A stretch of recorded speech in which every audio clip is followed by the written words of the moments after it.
Thank you for joining me today. Today I want to talk about this dress, just doing another sort of modelling type video, and I've kind of gone full on with the whole body shaping today.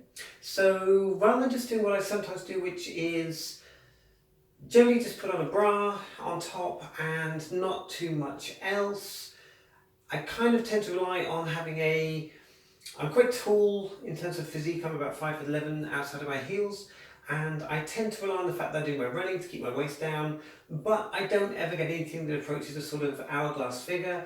I've got slightly decent bum and hips thanks to doing some of that running and exercise, but I don't really do too much. So I thought I'd show this video off today, which is going for the full-on body shaping. Now, what I haven't done is I haven't tried to smooth out any of the lines. So what you will be able to see through the dress itself is some of the lines of where you can see what I'm wearing in terms of shapewear. So for today, just to go through this one, this is, by the way, one of my favourite dresses. It's a really lovely sort of pink dress. It's got these sort of asymmetrical stripes on it, which are textured. So it's not just patterned, it's textured. It's really quite cheap actually. I think it's from New Look. That's my guess. I think it's from New Look. I couldn't really tell you exactly that it is, but I think it's New Look. But what I really like about this dress is that it's quite sort of chic, quite sort of stylish, very figure hugging, which is great, and it's perfect for if you are showing off this kind of shapewear that I'm wearing today. It is very, very unforgiving on the crotch. So if you are trying to, let's say, go out and wear this on a night out, you do have to be very, very conscious of what you're doing in terms of tucking. But there we go, we'll talk about that in a second. So for today, underneath this dress, what I'm wearing is I've got my proper breast forms on. So I've got a bra that the breast forms slip inside, so that they're actually contained within the bra itself, which is very useful.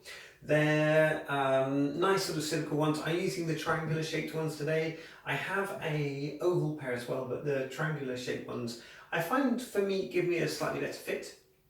I'm also wearing a corset. So underneath here I have my corset on.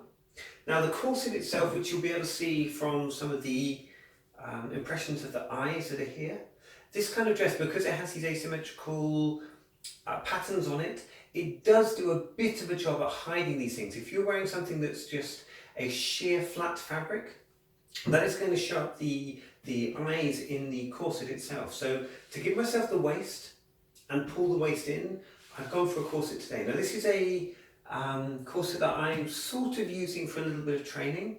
It's not too much in the way of shape and waist training, but it's very much at the limits of what I can wear, in the sense that there's a lot more that I could do with this corset if I lost enough weight to be able to put it in even tighter.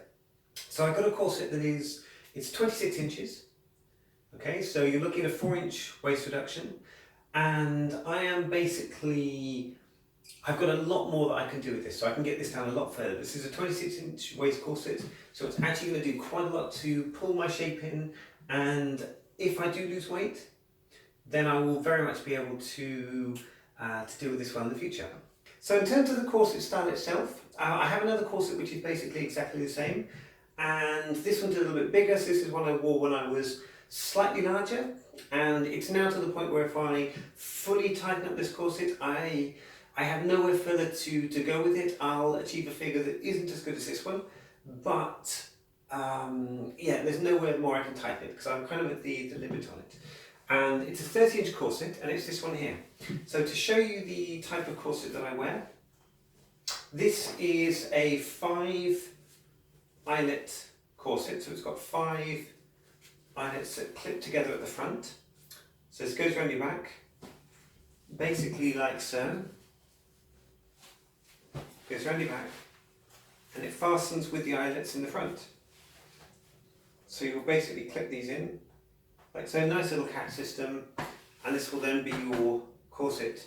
As you can see, it's quite easy. We put it on top of this one that I'm wearing at the moment. This is basically now your corset, and then you can do this up from the back, which once you know what you're doing with the straps, is actually quite simple to do this up from the back. It's not that difficult, and as long as you're sort of fairly well in control of it, you can do a fairly good job with it. So if I take this off of here, so as I said, this corset, it has the 5 connecting eyelets on the front, which provide, from my view, really good control. Now, what I was going to say about this type of corset is, I'm going to give a piece of advice about corsets which may just be applicable to me, may be applicable to you, but it's difficult to say. But this is my advice on corsets. If I pull this corset out, what you'll see about this corset is it is not flared at the bottom.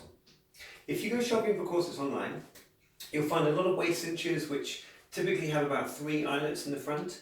They are maybe half as big as this one, and they will simply pull in your stomach. But if you've got a quite masculine figure, they'll put it in here underneath your ribs. And one of the problems of trying to create a nice hourglass curve as a cross-dresser is if you pull in under the ribs, you get what is like a sort of edge to your shape. Having this one here, which comes quite high up, it comes just here above your ribs, so my ribs are being pulled in by the corset, which is creating this kind of more of an hourglass shape. Okay, so that's what's creating this hourglass shape here. So the corset is all the way up here, and it's pulling my ribs in, and then it's tightening at the waist, and then flaring out very slightly at the hips. Now, if you look at corsets online, you'll find that a lot of corsets are very flared on the hips. You'll see this massive, exaggerated sort of hip shape, followed by a tiny little waist, and then it comes up to where the ribs are on a female body. Now, for most cross-dressers, you're never going to have the hips to be able to fill that out. Even if wearing pads, it's almost impossible, I found, to cinch your waist in tight enough that the hip area is actually doing anything whatsoever. It can be quite flared out. And I've had that problem when buying corsets in the past. This kind of design, which is quite straight up and down, it will still mould itself to you, the boning inside will still mould itself to you. It's very good boning inside these corsets. I got this from a website called Dracula Clothing, which kind of does quite gothy type stuff, but this is a basic pinstripe. I'll bring this a bit closer so you can see the pattern. This is a basic pinstripe, a little bit shiny, but you could easily wear this over the top of a white shirt. It's classy, you can wear it on the outside, on the inside, and it's not too goth. It's quite sort of, it's almost like you can get away with this as a business style, in a sort of domineering boss type business style outfit. But I would recommend these thoroughly. So I tend to look for 5 eyelets. So it comes above your ribs, always under bust, because for me there's no point doing over bust, but always under bust in my case, and not too flared out. In fact, if I can, not flared out at all on the hips. Then I've coupled this today with my hip pads. Now I'm wearing silicone hip pads under here. These are, you can see what they're doing for my shape on my hips. These are now basically giving me about an extra inch on either side. So not drastic, it's not, it's not enormous, but these are silicone hip pads. They're sticky, they stick onto your actual skin. I tend to put them underneath my underwear and then pull my underwear up over the top, so that helps hold them in place. And then a pair of tights is perfect because eventually the stickiness wears off, so you can wear them without tights and they will sort of stick to your legs, but eventually, as mine have, they'll wear off a little bit and you need the tights to hold them securely in place. So what I would tend to do is, as I did today, put these on, put your tights up, get them on comfortably where you want them to be, pop your corset on, lace it up as tight as you want to, as tight as you like, and try and make sure that the corset is covering the top of the hip pads. So you are creating what looks like a seamless line from the hip pads, under the corset, up the waist, and then up the ribs. So that's what I would do. Hip pads first, then put the corset on, and then I take the top of the tights, and I pull them up over the top of the corset, and that just helps a little bit to smooth out some of the lines and make sure you don't get any sort of bulgy, sticking out parts of the corset itself. So that's my sort of guide on how I create this kind of hourglass type look. It helps if you are running and doing a bit of fitness stuff as well, but these things are fabulous for creating some kind of shape. Like I said, I'm going to hope to get down to, I'm going to try and get down to a 26 waist. If I can get this thing cinched in all the way, and I've probably got this much gap on the back, so I've got a lot of gap where I can pull this in even further, and it will be able to sort of grow with me as I hopefully get back into my running again, lose a bit more weight and doing a bit better. Anyway, so back to the dress. Big dress.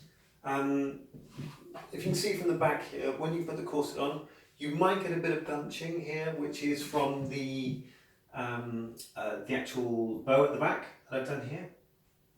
But overall, the general effect of this kind of corset is, I think, really good, especially when you couple it with the hip pads. They are expensive, so these hip pads could set you back a couple of £100, depending on what type you get, depending on what size you get, etc. But I love them. I think they're fantastic. When you want to create a really good shape, if you want flexibility and manoeuvrability, so go out for a dance and get these things on and go out for a bit, I think they're kind of unmatched for that. And for that, I think they're really, really good. Anyway, so that's my overall style. Hopefully you can't see where things blend in too much. And yeah, this is my sort of party dress. Looks a bit nude. Catch me very quickly coming into a room and it can look a bit sort of nude. Also, difficult to know what kind of bra to wear underneath it. I'm wearing a black bra today, which weirdly enough, a white bra shows through on this dress more than a black bra. I think that's a bit odd, but there we go. Fact. So thank you for joining me here today. Leave them some comments down below. I look forward to hearing from everyone. As always, feel free to like, share and subscribe.